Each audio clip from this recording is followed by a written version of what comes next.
Nous sommes Kail Church, une église pleine de puissance. Nous passons des moments forts dans le Seigneur, des moments de miracles, des moments de délivrance, des moments de visitation divine. Dieu est chaque jour avec nous. Comme il a dit, je serai avec vous jusqu'à l'extrémité de la terre. Nous vivons Dieu en œuvre. Venez chaque mercredi à partir de 16h à 20h et chaque vendredi à partir de 16h juste à 20h et dimanche de 7h30 à 11h juste. La Bible dit, voici les miracles qui accompagneront à ceux qui auront crié à mon nom. Ils chasseront les démons. Et la délivrance est biblique. Chaque vendredi, Dieu nous visite et Dieu est là uniquement le vendredi pour délivrer. Vous avez un problème, vous avez une maladie, vous avez un problème spirituel, vous vivez sous une loi spirituelle, une loi qui empêche la famille de progresser. Venez le vendredi à partir de 16h juste et l'Éternel Dieu vous délivrera. Suivez nos prédications sur la chaîne CFTV1 tous les jours. Que Dieu vous bénisse.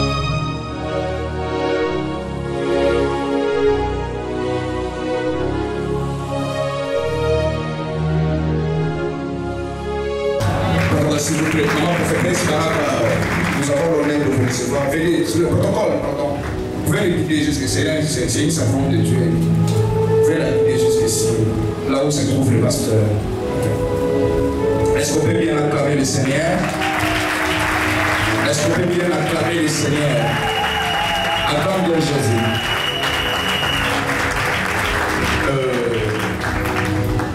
Depuis le péché, on est en train de parler de la prospérité. Alors, j'ai un peu touché. On est en train de parler de la prospérité. Alors, il y avait une révélation, je dirais, les Kaïdara. Je parlais de Jean-Baptiste et Élie.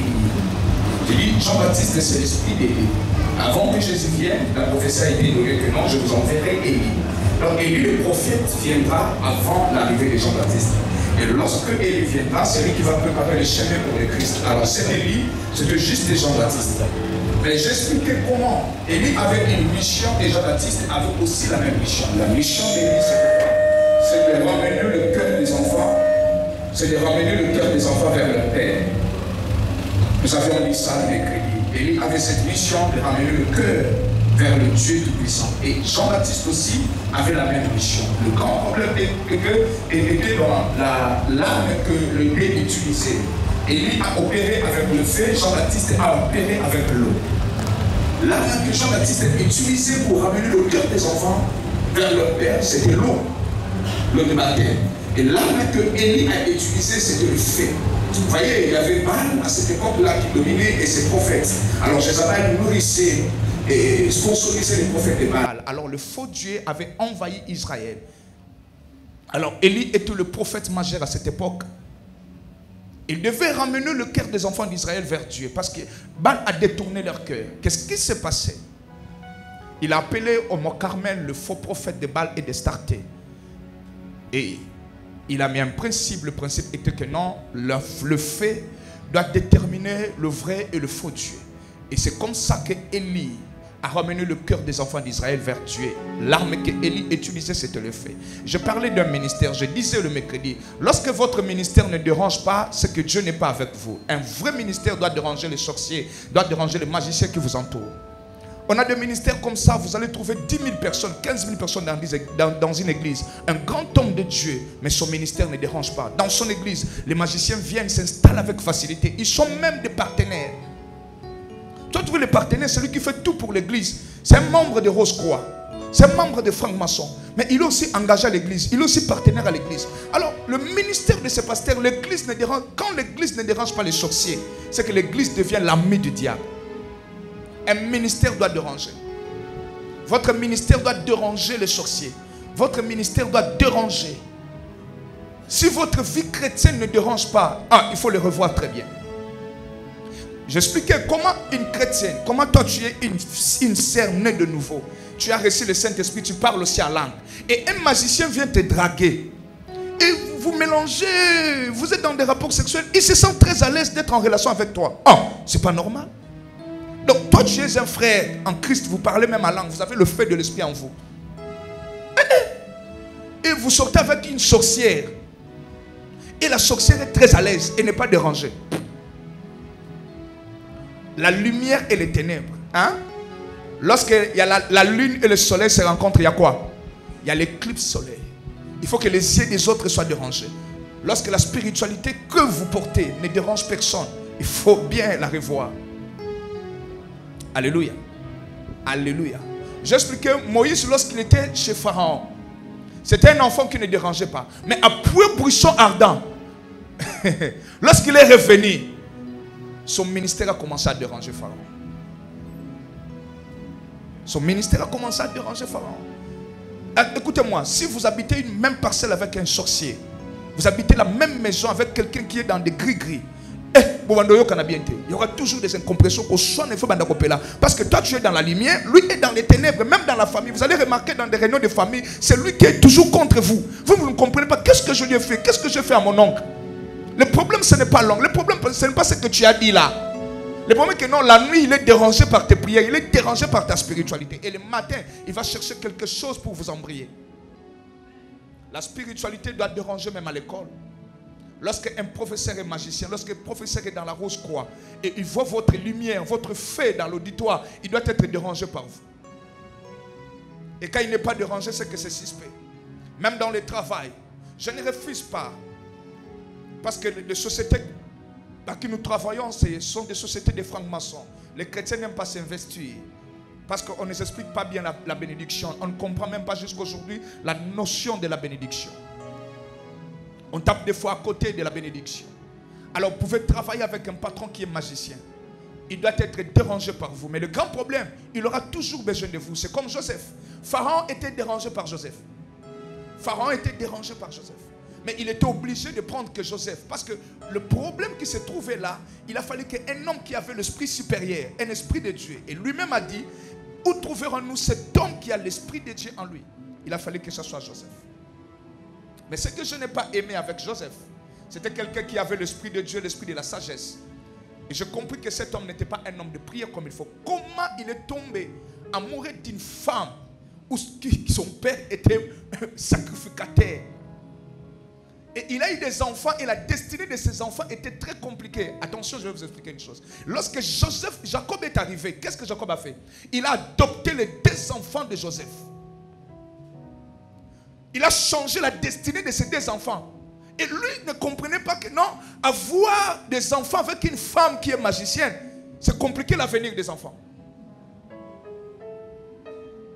Et quand Jacob, un homme spirituel, un homme de prière, est arrivé en Égypte, mon fils ne comprend rien. Il est déjà destinée ne se changeant. Il a adopté. Donc, Azui, c'était qui encore? Ephraïm et Manassé. À côté, parmi les 12 fils. Maintenant, à partir d'aujourd'hui, vous n'êtes plus le fils de Joseph. Vous êtes maintenant le fils de Jacob. Que Potiphar, l'autre là vienne, que le sacrificateur. Donc, maintenant, la guerre a changé. Comme entre Coco. Lorsque vous épousez une femme que son grand-père ou son père est magicien, faites très attention. Lorsque vous épousez un homme, sa généalogie, l'arbre généalogie, il y a trop de magiciens, même sa mère. Il ne faut pas jouer, il faut beaucoup prier. Il faut être un homme spirituel. Sinon, toi tu peux vivre heureux, mais la destinée de tes enfants. Vous voyez Samuel. Samuel a hérité quelque chose d'Élie. Élie le sacrificateur avait 2 fils qui s'appelaient Ophni et Phiné. Lui était dans la sainteté, dans la crainte, mais ses 2 fils n'étaient pas dans la crainte. Couché avec le fils dans le temple même. Et il mangeait des offrandes de Dieu. Qu'est-ce qui s'est passé? Élie a adopté Samuel parce que sa mère lui a donné comme offrande. Et après, Samuel a eu des enfants. Écoutez, les enfants de Samuel se comportaient comme les enfants d'Élie, comme Ophni et Phiné. Ils ne craignirent pas Dieu, comme dit la Bible. Pourquoi? Parce que l'arbre généalogique d'Élie, je vais expliquer plus tard. Je vous en supplie, peu importe la souffrance, n'allez pas consulter les magiciens. N'allez pas consulter les féticheurs, s'il vous plaît. Je vous conjure même, n'allez pas consulter. Pourquoi je l'ai dit? Pourquoi? Vous pouvez vivre heureux et gâcher l'avenir de vos enfants sans le savoir. Alors j'expliquais le vendredi, c'était très clair. Je parlais de points de contact. Je dis, lorsque j'étais dans le livre de Luc 10, Jésus a envoyé les disciples, il dit, je vous envoie comme des brebis au milieu des loups. Mais lorsque vous allez ne porter ni sac, ni bourse, ni quoi, et ne saluer personne dans la rue. Alors pourquoi Jésus a refusé que les disciples Et Jésus a évité qu'ils soient en contact avec d'autres personnes, que leur spiritualité n'était pas bonne. Et plus loin, nous avons compris qu'il y avait une femme qui s'appelait Marie à qui l'ange a visité. Et l'ange lui a dit, à partir d'aujourd'hui, tu tomberas enceinte parce que l'ombre de Tout-Puissant te couvre. Et lorsque Marie a quitté l'ange, elle est allée voir Élisabeth. Et pendant ce temps, Élisabeth était enceinte de 6 mois. Elle portait Jean-Baptiste le prophète. La Bible dit, lorsque Marie a salué Élisabeth, par cette salutation, l'enfant qui était dans son ventre était rempli de l'esprit. Un point de contact juste. L'enfant était rempli de l'esprit par une salutation. Pourquoi? Parce que Marie a été en contact avec un ange. Il y a des gens comme ça qui sont en contact avec des démons tout le temps. Dans ce monde, il y a des gens qui sont en contact avec des démons, avec des esprits mauvais à tout moment. Lorsque vous vous mettez en contact avec ces gens, ce genre de personnes, il y a des mystères qui sont spirituels, des choses qui sont spirituelles. Il y a des changes, il y a des modifications, il y a des ventes spirituelles. Quelqu'un peut te toucher, te voler une étoile. Il ne te fait rien, il ne te drague pas. Il te touche juste, il te vole l'étoile. Écoutez-moi, un jour je priais pour quelqu'un, je faisais le service d'imposition des mains. J'ai imposé les mains sur un garçon qui était sorcier. Alors il travaille avec un pasteur de Bandal que je n'ai pas cité le nom. Et ce pasteur-là l'envoie en mission. Parce qu'ils m'ont vu, j'étais en bas vous. Alors j'ai prié sur le plan spirituel. Il dit non, ce pasteur est très dangereux. Il a le flambeau. On doit l'arrêter, on doit l'empêcher d'évoluer. Qu'est-ce que le pasteur a fait? Il a envoyé ce garçon à l'église. Tout le monde connaît cette histoire. Je lui ai posé les mains.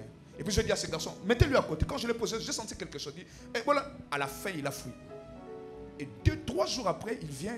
Il dit, pasteur, j'ai besoin de vous. On était avec le pasteur Eric et le frère Thomas Mouimbo. Qu'est-ce qu'il s'est dit? Moi, tel que vous me voyez, je suis sorcier. Et tu es sorcier. Lui-même, personne ne l'a dit qu'il est sorcier. Je suis sorcier. Qu'est-ce qui s'est passé? Il dit, on m'a envoyé pour Nassili Saom Ngouya. Alors quand tu m'as imposé les mains, on a pris ton empreinte. Il dit, comment ça? Quand vous imposez des mains comme ça, les empreintes spirituelles restent. On est allé avec cette empreinte dans notre monde. Lorsqu'on invoquait ton nom pour te tuer, c'est le visage de notre grand maître qui sortait. Et le grand maître a dit ceci: cet homme est tellement puissant, on ne peut pas le tuer. Alors moi, on m'a donné une mission de tuer 4 personnes. J'ai tué déjà notre bébé de 2 ans. Sa maman était venue de Tounil Solo. Tout le monde était là. Alors j'allais à l'ACK, je cherchais la délivrance, mais je dirais là-bas. Mais quand on est allé dans ce monde, j'ai entendu que cet homme est puissant. Je dois aller chez cet homme pour chercher la délivrance. Il était délivré ici. Le jour de sa délivrance, demandez aux intercesseurs, ils vous diront. C'était grave, somme, je vous dis. La prière est je prie de l'eau, je priais, je donnais à tout le monde. C'était grave en bas. Grave. Et on lui a dit, comment tu as mangé la sorcière? Il dit, de le ventre de ma mère. Ma mère était sorcière. Et de le ventre de ma mère, on m'a initié dès que j'étais bébé. Pour cela, je suis très puissant dans le monde. On a donné la sorcellerie à un enfant dans le ventre. Et toi, tu es enceinte, c'est toi qui es dans des boîtes de nuit, dans des terrasses. Moi, je ne comprends pas. Celui qui t'a donné la grossesse, c'est X. Mais pendant ce temps, tu couches avec Y, avec Z, pendant que tu es enceinte. Et les femmes. Les femmes. Vous ne connaissez pas des choses. Vous êtes enceinte, vous prenez des photos de votre grossesse, vous mettez ça sur Facebook. On peut envoûter un enfant. Papa Franck connaît très bien cette histoire. Il y a une sœur comme ça, j'ai oublié son nom. Elle sortait pour acheter le pain le matin. Et au milieu de la avec le cinglé. Et quelqu'un qui passait vers Kankokolo. Il allait vers Kankokolo comme ça. C'était là où j'étais hébergé avant, à Kishon. Et le frère là a vu la sœur. Il a vu juste la poitrine de la sœur. Et il a aimé. Alors il est entré en esprit. Il est devenu son mari de nuit. Et depuis ce jour, quand la sœur dormait, elle avait des douleurs dans ses seins. Et le jour de la délivrance comme ça, le frère là commença à parler à lui. Comment tu es entré? Elle a laissé son corps né. Et je suis entré. Et quand on vous dit de couvrir le corps, c'est à l'église que vous vous habillez bien. Et quand vous sortez, il y a arbre. Et puis, j'ai dit à une sœur, comment jupe est comme un arbre? Attends, la bouée. Jupe et ça, c'est arbre. Mais il faut faire descendre, non? À Bendi jusqu'ici, comme il dit la moutolo, à Resuka. Et puis, il y a Passou là.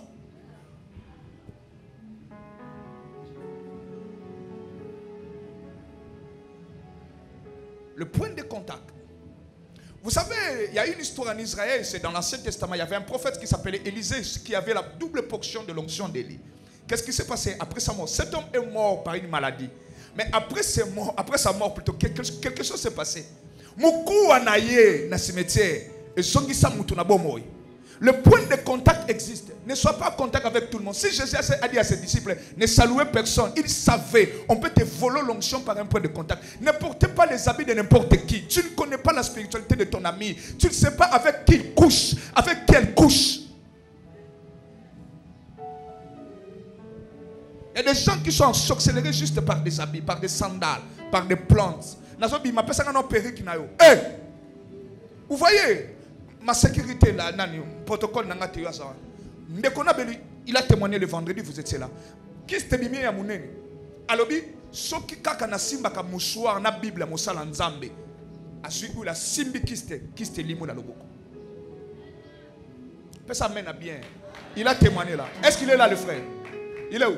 Ouais, il est là au fond. Est-ce qu'on peut acclamer le Seigneur? Il est là au fond. Dieu n'est pas intercesseur, il est juste protocole de son pasteur. Qu'est-ce qu'il fait? Il porte mes mouchoirs et mes Bibles et tout ça, mes téléphones, c'est ça qu'il touche.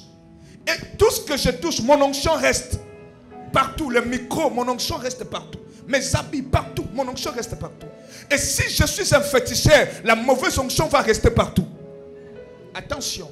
Vous savez pourquoi Dieu a interdit aux enfants d'Israël d'épouser des étrangers? Ceux qui avaient de faux dieux. Et voilà, Salomon est tombé dans le piège. Salomon est tombé dans le piège. Il a bien commencé, il a mal fini, jusqu'à ce qu'il a adoré la déesse de la fertilité. La Bible dit lorsqu'il a commencé à aimer ses femmes, jusqu'à ce qu'il a commencé à offrir des offrandes aux faux dieux.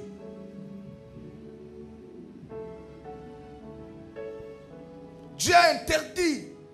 Tu ne peux pas épouser un musulman. Non, ne le fais pas. N'épouse pas quelqu'un qui ne croit pas en Jésus.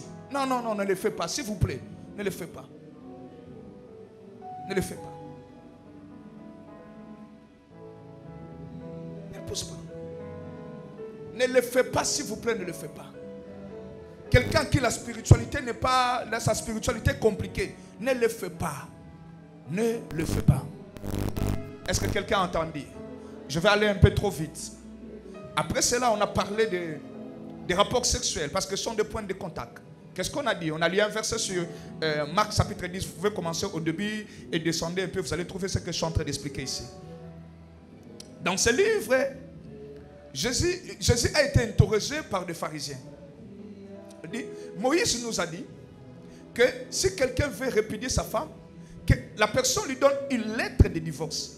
Moïse répond aux pharisiens, dit, si Moïse l'a fait, c'est à cause de la dureté de votre cœur. Donc, cela n'était pas permis. Ce n'est pas une volonté parfaite.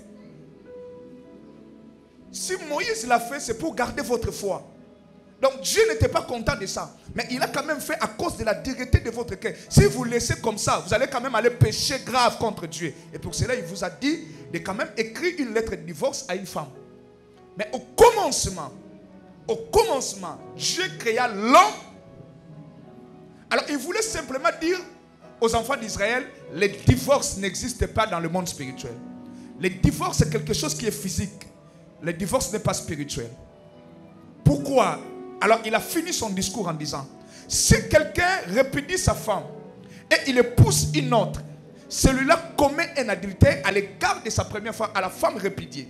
Et si la femme aussi refuse son homme, et elle va épouser un autre homme, cette femme commet l'adultère à l'égard de ce premier homme. Donc, ils sont tous les deux séparés. Le juge a dit, pas, vous êtes séparés. Chacun vit sa vie. Mais si la femme va épouser un autre homme, c'est l'adultère. Si l'homme va épouser une autre femme, c'est l'adultère. Mais on n'est plus ensemble sur le plan physique, mais sur le plan spirituel. Comment cela est un péché? Parce qu'on ne vit plus ensemble. Donc, on soit lettre à divorce, mais sur le plan spirituel, peut-être tu vis toujours avec l'homme. Parce que le mariage, avant que ça soit civil ou religieux, le mariage commence dans la spiritualité de la famille et finit dans la spiritualité de l'église. Hey, est-ce que je parle à quelqu'un? Les ancêtres doivent venir, le non-co doit venir, tout ça, exiger la dot. Et tu vas donner des choses de leur village. Parce que cette loi, la dot, a été établie par les ancêtres, les gens qui étaient en contact avec des esprits à cette époque-là. Tu vas voir chaque tribu, c'est quelque chose de spirituel. Et après cela, vous allez aller s'enregistrer chez l'État. Après l'État, vous allez revenir à l'église. C'est quelque chose aussi qui est spirituel. Lorsque vous vous séparez, il faut appeler un pasteur de prier pour l'un et l'autre. Sinon, malgré l'acte de divorce. J'ai expliqué ici. C'est aujourd'hui le christianisme n'est plus spirituel. Les gens se contentent dans la Bible. Écoutez-moi, ce n'est pas l'orgueil. On a peu de pasteurs qui sont spirituels. Même des pasteurs que vous voyez avec des grandes églises. Ils interprètent bien la Bible, mais la spiritualité, peu de gens maîtrisent. On était ici à Kinshasa. Nous, on a grandi ici à Kinshasa, on connaît. Lorsque les gens allaient enterrer des morts, en leur retour, qu'est-ce qu'ils faisaient? Ils lavaient leurs mains. Pour vous dire, on était en contact avec des morts. On veut se laver pour que cet esprit, la mauvaise onction est en bonne habitude. Sinon, tu peux entrer dans une maison et tu laisses l'esprit sans le savoir. Et pour cela, Jésus a dit à ses disciples, je vais terminer ici. Et pour cela, Jésus a dit à ses disciples, il a appelé ses disciples, il a pris le bassin, il a commencé à laver le pied de ses disciples. Pierre lui dit, Seigneur, pourquoi tu me laves le pied? Il dit, si je ne le fais pas, tu n'auras pas de part avec moi. Pourquoi il a dit ça? C'est que le pied des disciples était en contact dans de mauvais lieux. Et cela peut empêcher les disciples de bénéficier de la grâce qui était en Jésus. Tu peux venir à l'église, mais tu ne bénéficies pas de la grâce qui est dans l'église. Parce qu'au Kota, toi tu voyais une maison, tu ne connaissais rien de spiritualité. J'ai des filles ici qui habitaient dans une maison. Je leur ai dit simplement, je viendrai prier, mais quittez cette maison. Parce que cela ne vous appartient pas. C'est une maison en location. Moins cher. Le bailleur sait pourquoi il a baissé le prix.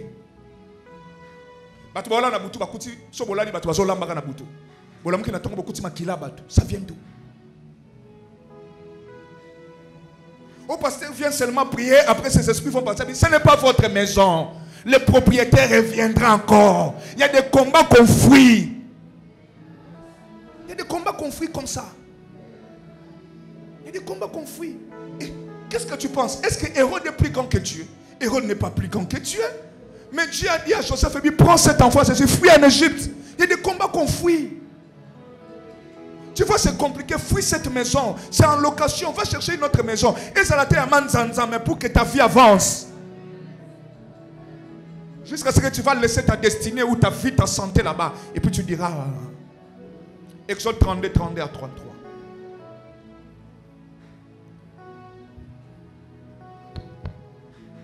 Est-ce que quelqu'un a compris? Exode 32, 32 à 33. Luc 10, 20. Luc chapitre 10, 20. Actes des apôtres 13. Et Actes des apôtres 19, 13 à 16. Actes des apôtres 19, 13 à 16. 2 Rois 2, 14 à 15. Je répète. Exode 32, 32 à 33. Luc 10, 20. Actes des apôtres 19, 13 à 16. 2 Rois 2, 14 à 15. On commence par Exode 32, 32. On y va, ma sœur. Exode 32, 32. Version 10 secondes, je donne notre Jésus. Pardonne maintenant leurs péchés. Sinon, efface-moi, dit ton livre que tu as écrit. Verset 33. L'Éternel dit à Moïse, si c'est lui qui a péché contre moi, que j'effacerai de mon livre. Luc 10, 20. Luc 10, 20, nous lisons au nom de Jésus. Amen. Cependant, ne vous réjouissez pas de ce que les esprits vous sont soumis, mais réjouissez-vous de ce que vos noms sont écrits dans les cieux. Ok. Actes des apôtres, 19, 13 à 16.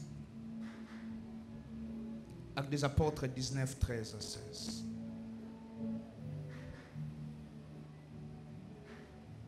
Actes des apôtres, 19, 13 à 16. Je lis au nom de Jésus. Quelques exorcismes juifs ambulants essayèrent d'invoquer sur ceux qui avaient des esprits malins le nom du Seigneur Jésus en disant, je vous conjure par Jésus que Paul prêche. Ce qui faisait cela était 7 fils de Cépha. Juif, l'un des prospères sacrificateurs. L'esprit malin leur répondit, je connais Jésus et je sais qui est Paul. Mais vous, qui êtes-vous? Verset 16. Et l'homme dans lequel était l'esprit malin se lança sur eux, s'est rendu maître de tous deux et les maltraita de telle sorte qu'ils s'enfuirent de cette maison nus et blessés. 2 Rois 2, 14 à 16. 2 Rois 2, 14. Il prit le manteau qu'Élie avait laissé tomber et il en frappa les os et dit, où est l'Éternel, le Dieu d'Élie? Où est l'Éternel, le Dieu d'Élie? Lui aussi, il frappa les os qui se séparèrent ça et là. Et Élie passa. Les fils de prophètes qui étaient à Jéricho, vis-à-vis, l'ayant vu dire, l'Éternel d'Élie repose sur Élisée. Et ils allèrent à sa rencontre et se prosternèrent contre terre devant lui. Amen. Est-ce qu'on peut acclamer le Seigneur? Aujourd'hui, je vais vous laisser comme ça et je sais que vous allez me poser tellement de questions. Je vais vous laisser avec la soif de venir le mercredi écouter ces choses.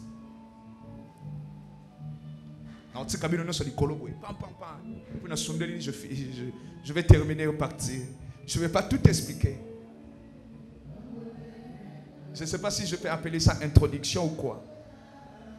Le grand problème est que Dieu appela Moïse et Moïse marchait avec les enfants d'Israël. Lorsque les enfants d'Israël font le veau d'or et Moïse était avec Dieu, Dieu s'est fâché pour effacer le nom d'Israël. Moïse dit ceci, vaut mieux effacer mon nom dans le livre que tu as écrit. Quel livre? Vaut mieux effacer mon nom dans le livre que tu as écrit que d'exterminer ce peuple. Dieu a dit non, non, non, non, non. Celui qui péchera, c'est celui à qui j'effacerai le nom. Dieu parlait à ceux qui étaient esclaves en Égypte, ceux qui ne connaissaient pas le culte. Un peuple accourait, un peuple têtu, les Égyptiens. Alors, leur nom était écrit quelque part. Je viendrai. Alors, un jour, Jésus envoyait ses disciples d'aller chasser les démons. Suivez-moi très bien, j'ai que 30 minutes. Et je vais vous laisser comme ça. Si on comprend le je vais vous laisser comme ça parce que c'est trop dire, c'est tellement fort. Je vais continuer pendant la semaine. Un jour, Jésus envoyait ses disciples d'aller chasser les démons. Et les disciples sont allés chasser les démons. Ils ont vu les démons en train d'obéir à leur voix, à leur autorité. Alors, dans leur retour, ils étaient tellement dans la joie. Et Jésus les regardait. La Bible dit, Jésus aussi était tressailli de joie. Il leur dit, ne soyez pas joyeux parce que les démons vous obéissent. Mais soyez au moins joyeux parce que vos noms sont écrits. Où? Pendant que Jésus parlait à ces gens, ils avaient juste le baptême des gens. Jésus n'était pas encore mort. Le Saint-Esprit n'était pas encore descendu. Et c'est Jésus lui-même qui monopolisait l'Esprit. Alors, leur nom était écrit quand, comment et où. Point d'interrogation, je vais répondre pendant la semaine. Est-ce que ça va? Est-ce que ça va? Le prophète Jérémie arrive quelque part. Il dit au roi Joachim, il dit, terre, terre, terre, écrivez ce nom. Écrivez cet homme comme privé d'enfant. Et qu'aucun de ses descendants sera assis dans son trône. On a vu Joachim après sa mort. Ce n'était pas son fils qui régnait. Parce que la terre avait écrit son nom comme un malheureux.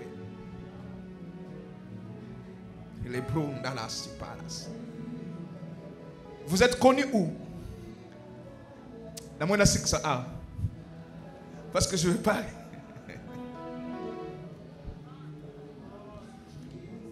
J'expliquais, je disais, dans la Bible, il y a 3 ministères qui ont vécu les esprits des eaux. Qui menaçaient, ce n'est pas tout ministère qui chasse les démons. Ce n'est pas tout ministère qui menace les Léviathan, les grands démons qui contrôlent le monde. Ce n'est pas tout ministère qui est en face du diable et l'attaque facilement. À l'époque, il n'y avait que Jésus, Moïse et qui?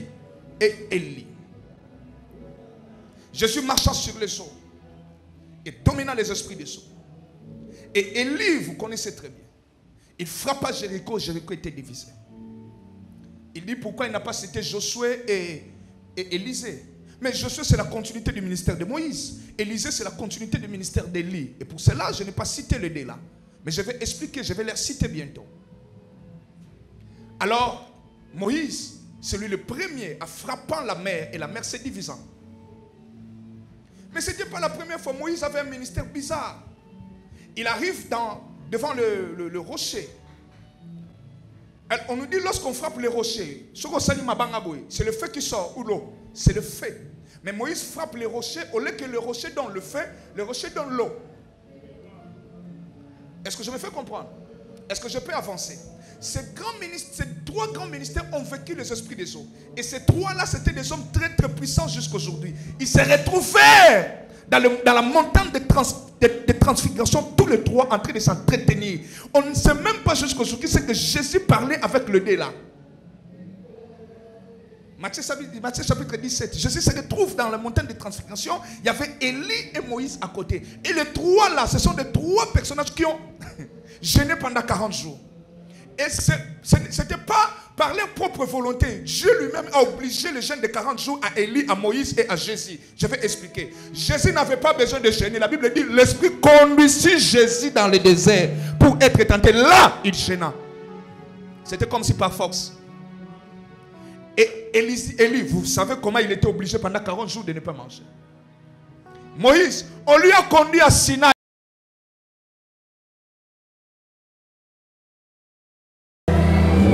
Dans ce livre, Jésus a été interrogé par des pharisiens. Moïse nous a dit que si quelqu'un veut répudier sa femme, que la personne lui donne une lettre de divorce. Moïse répond aux pharisiens, si Moïse l'a fait, c'est à cause de la dignité de votre cœur. Donc cela n'était pas permis, ce n'est pas une volonté parfaite. Si Moïse l'a fait, c'est pour garder votre foi.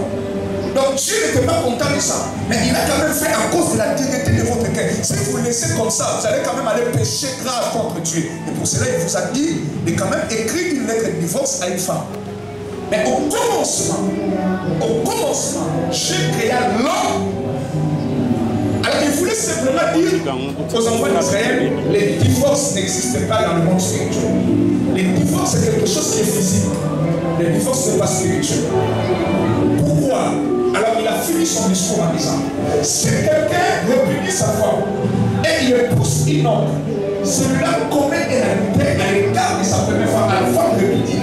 Et si la femme aussi refuse son homme et elle va épouser un autre homme, cette femme commet l'adultère à l'égard de ce premier homme.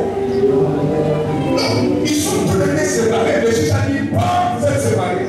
Chacun fait sa vie. On en a couru, mais si la femme va épouser un homme, elle va prendre la lumière. Si l'homme va épouser une autre femme, c'est la lumière. Mais on est plus ensemble sur le plan physique, mais sur le plan spirituel. Comment c'est là? On est le péché. Parce qu'on est venu ensemble. Donc, à moi, on soit les temps de force. Sur le plan spirituel, on est toujours. Parce que le mariage, avant qu'il soit civil ou religieux, le mariage commence dans la spiritualité de la famille, mais finit dans la spiritualité de l'église. Est-ce que je parle à quelqu'un?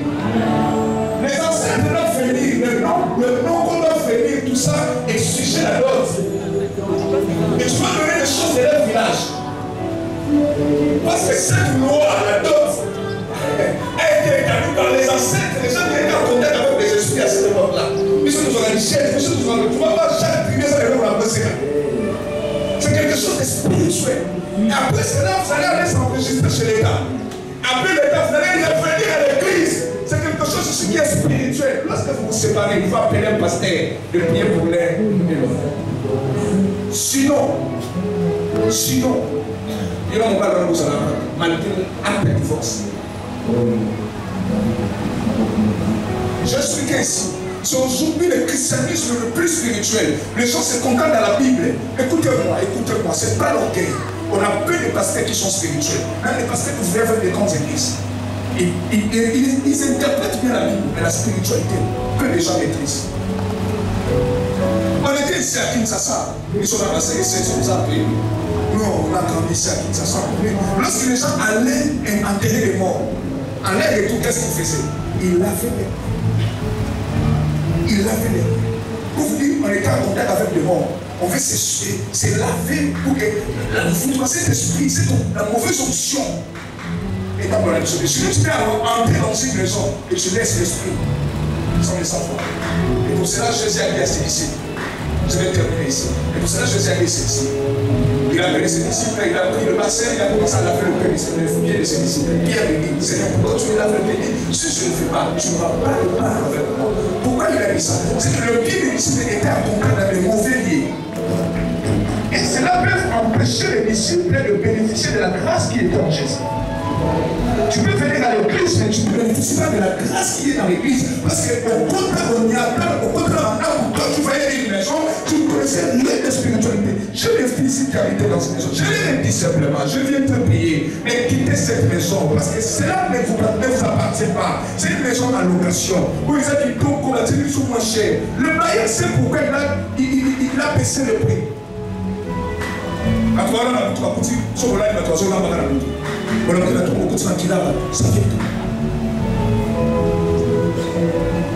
Mon pasteur vient seulement prier, après ses esprits vont dire, ce n'est pas votre maison. Le propriétaire reviendra encore. Il y a des combats qu'on fuit. Des combats qu'on fuit comme ça. Des combats qu'on fuit. Qu'est-ce que tu penses? Est-ce que Héron est plus grand que Dieu? Héron n'est pas plus grand que Dieu. Mais Dieu a dit à Joseph, lui prends cet enfant, c'est une fuis à l'Égypte. Il y a des combats qu'on fuit. Tu vois, c'est compliqué. Fuis cette maison. C'est en location. Va chercher une autre maison. Et ça va faire mal pour que ta vie avance. C'est ce que tu vas laisser ta destinée ou ta vie, ta santé là-bas. Et puis tu verras. Exode 32, 31.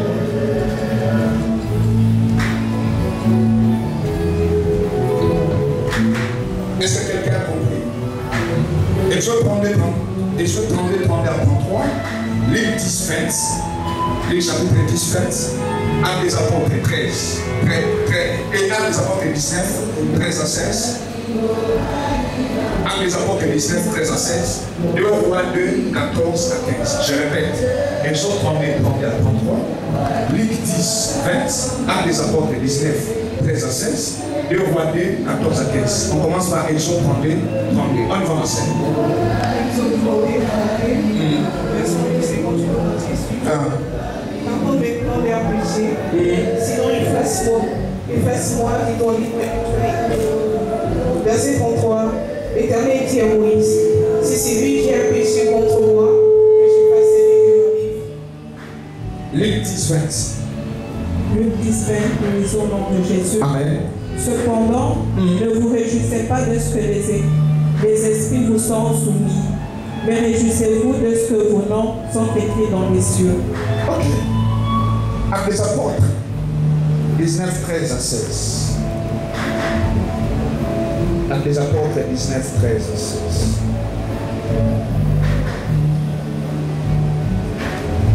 Actes des apôtres 19, 13 à 16. Je lis au nom de Jésus. Quelques exorcismes juifs en Milan essayaient d'invoquer ceux qui avaient des esprits malins le nom du Seigneur Jésus en disant, je vous conjure par Jésus que Paul prêche.